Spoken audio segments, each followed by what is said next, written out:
কারণ যাকে যেই দায়িত্ব দেওয়া হয়েছে সেই দায়িত্ব যদি সে পালন না করে তাহলে দায়িত্বের খেয়ানতকারী। দায়িত্বের বিপরীতে তাকে অর্থ দেওয়া হয়, সে যদি পুনরায় ওই দায়িত্ব পালন করতে গিয়ে এক্সট্রা ভাবে অর্থ দাবি করে, এটা অবৈধ কাজ। সাথে সাথে এই উপার্জনটা সে অন্যায় ভাবে করে।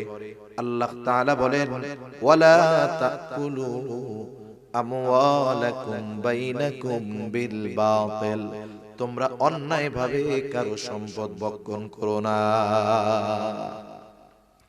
তাহলে অন্যের মাল অন্যায় ভাবে সে কি করে? গ্রহণ করে। 2 নাম্বার খেয়ানত করে। 3 নাম্বার ওই ভূমি অফিসের অফিসারের কাছে সেবা পাওয়া আমার আপনার হক ছিল। কি ছিল? জোরে বলেন। হক। হক এই হক কি টাকা দিয়ে কিনতে হবে না এমনিই পাই? দেখেন, আমার হক সে দেয় নাই, সে বান্দার হক নষ্ট করছে। তাহলে যারা ঘুষ খায় কমপক্ষে বড় বড় 3টা গুনাহ করে। 1 নাম্বার সে আমানতের খেয়ানত করে, 2 নাম্বার অন্যায় ভাবে অন্যের সম্পদ ভক্ষণ করে, 3 নাম্বার সে মানুষের হক নষ্ট করে। চিন্তা করেন, এই লোক ঘুষের টাকা দিয়া কামাইয়া বড় বাড়ি গাড়ি, আর যখন বুড়াকালে 15-20 বার হজ কইরা আসবে, ওইটা তার কোনো কাজে লাগবে?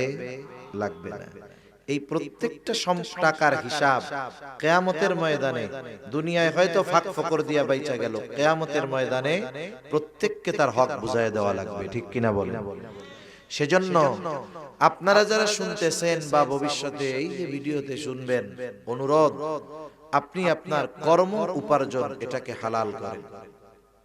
ঘুষ থেকে আমরা বাঁচব, ঘুষ দিব না। যদি অপারগ হই আল্লাহর কাছে ক্ষমা চাইব। অনেক সময় মনে রাখবেন, মানুষ ইচ্ছা কইরা ঘুষ দিয়া চাকরি নেয়, আবার কয় চাকরি চাইছি, জোর কইরা দেওয়া লাগছে তাই দিছি। এটা হবে না। আপনি ঘুষ দিয়ে চাকরি নিবেন কোন সময়? আচ্ছা, ওই চাকরি না করলে আপনি কি মরে যাবেন? বিষয়টা তো এমন না। যদি পরিস্থিতি এমন হয় যে আপনার ওই কাজটা না করলে আপনি বাঁচতে পারবেন না, আর কোনো উপায় নাই, এই ক্ষেত্রে বাধ্য হয়ে আপনি দিলেন, আল্লাহ চাইলে আপনারে মাফ করে দিবেন। আপনার একটা জরুরি কাগজ দরকার, অফিসে গেছেন, দেয় না, ঘুষ ছাড়া দিবেই না, আপনি দিতে মন চায় না, এরপরেও বাধ্য হইয়া দিলেন। আপনি হসপিটালে রোগী নিয়ে ভর্তি করছেন, আরে সরকারি হসপিটালে তো সিট পাওয়া কঠিন, এখন আপনি পাইতেছেন না, খালি কিন্তু ভিতরে অনেক আছে। ওই পাশ দিয়ে একজন আইসা বলতেছে 500 দেন, বেড ব্যবস্থা করে দিবেন। আপনি বাধ্য হয়ে দিলেন। এই সব ক্ষেত্রে আল্লাহ মাফ করতে পারে, কিন্তু আপনার অন্য পদ্ধতি অবলম্বন করার সুযোগ থাকার পরে আপনি যখন ঘুষ দিয়ে কোনো কার্য সিদ্ধি করবেন, কার্য সমাধান করবেন, এর হিসাব কিন্তু আল্লাহর সামনে দিতে হবে। আমাদের দেশে আর্মির চাকরি করে, পুলিশের চাকরি করে, 15-16 লাখ 20 লাখ ঘুষ দিয়া করে। কি করে না? কেন করলো? ও তো মনে করে ওর উপার্জন হালাল হইতেছে। তুমি 15 লাখ ঘুষ দিতে পারো মানে তোমার টাকা পয়সা কম আছে তা না। তুমি ওই 15 লাখ দিয়ে ব্যবসা করো, তুমি ওই 15 লাখ দিয়ে কৃষি কাজ করো, আবাদ করো, গরু লালন পালন করো, তোমার অনেক সুরাত ছিল, তুমি সেইগুলা করো নাই। তুমি ঘুষ দিতে বাধ্য ছিল না, বরং ওই কাজ না করলে মরে যাইতা, বিষয়টাও এমন ছিল না, কিন্তু এরপরেও তুমি ইচ্ছা করে ঘুষ দিয়েছো। মনে রাখবা, এই ঘুষ দিয়ে যে চাকরিটা নিলা, এই চাকরিটা যদি তুমি ঘুষ না দিতা, ওই চাকরির যোগ্য যেই ছেলেটা সে চাকরিটা পাইতো, তুমি অযোগ্য টাকা দিয়ে তাকে হটায় দিলা, মনে রাখলা তুমি ওই যোগ্য লোকটার হক নষ্ট করেছো। সেজন্য সাবধান, ঘুষ দিয়ে সরকারি চাকরি আমরা নিব না। প্রয়োজনে পানের দোকানদারি করবেন, প্রয়োজনে কৃষি কাজ করে খাবো আমরা, তবু আমরা ঘুষ দিয়ে কোনো চাকরি নিব না। ঠিক আছে তো? ইনশাআল্লাহ আল্লাহ বরকত দিবে। এই ঘুষখোর যেগুলো জীবনের অন্তিম সময় এদের পরিণতি করুণ হয়, এটা আমরা দেখে আসতেছি, আপনারাও হয়তো দেখে থাকবেন। তাহলে 1 নাম্বার বলতেছিলাম, খাবার হালাল হওয়ার জন্য 1 নম্বরে দরকার উপার্জনটা হালাল হতে হবে। যেহেতু আমার বিষয়ের সাথে ঘুষটা সম্পৃক্ত, শুধু ঘুষের বিষয়টা বললাম, আর একটা বিষয় আছে, দেখেন, সুদ।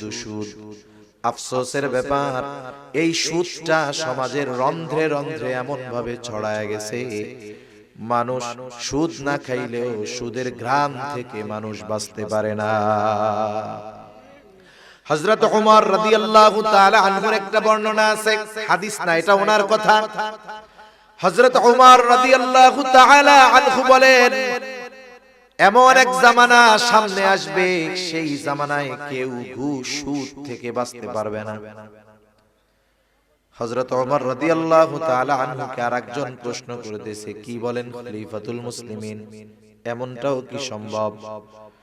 কেউ যদি ঘুষ না খায়, সুদ না খায়, বিষয়টা কেমন হবে? বলে, শোনো, সে যদি সুদ নাও খায়, সুদের ঘ্রাণ থেকে সে বাঁচতে পারবে না। একটা উদাহরণ দিই, তাহলে বুঝতে সহজ হবে।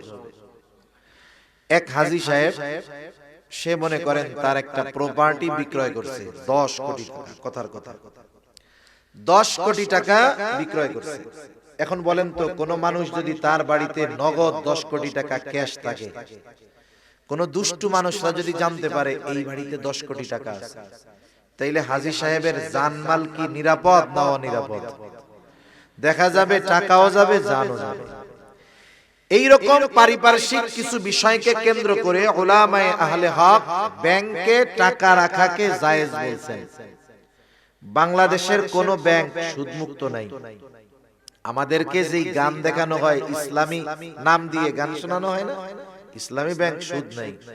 শুনেন, সোজাসুজি কেউ যদি হারাম খায়, হারাম খাওয়ার গুনাহ হইল, কেউ যদি হারাম রে হালাল কইয়া খায়, তাহলে কি হবে বলেন তো? গুনাহ তো হবেই, ঈমানটাও তার শেষ হয়ে যাবে। আসলে ইসলামী ব্যাংকগুলার মূল বিষয় হলো, যতটুকু ইসলামী কর্মকাণ্ড ব্যাংকগুলায় হয়, ওই ইসলামী লেনদেনটুকু যে কোনো ব্যাংকেই করা যায়। আপনি ব্যাংকে টাকা রেখে কইছেন আমি সুদ নিব না, আপনারে ব্যাংক সুদ জোর করে দিবে? দিবে না। নরমাল ব্যাংকেও এটা পাইতেছে। ইসলামী ব্যাংকগুলার চরিত্রটা হলো এরকম। এখন মনে করেন এটা হলো বোতল, কিসের বোতল?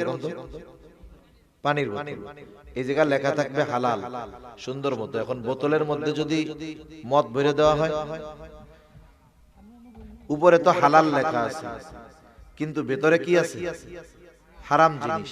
ইসলামী ব্যাংকগুলোর ক্ষেত্রে এরকম, ওগুলোর ব্যানার ইসলামী ব্যাংক, কিন্তু ওইগুলাই বড় সুদের কারবারি করে। অবস্থা হলো এইরকম। এখন ওই হাজী সাহেব জানমালের নিরাপত্তার কারণে ব্যাংকে গিয়ে টাকা জমা দিয়েছে। যারা ব্যাংকের ব্যাপারে জানেন, প্রতিনিয়ত এই ব্যাংকে শুধু লোনের জন্য আবেদন জমা হয়।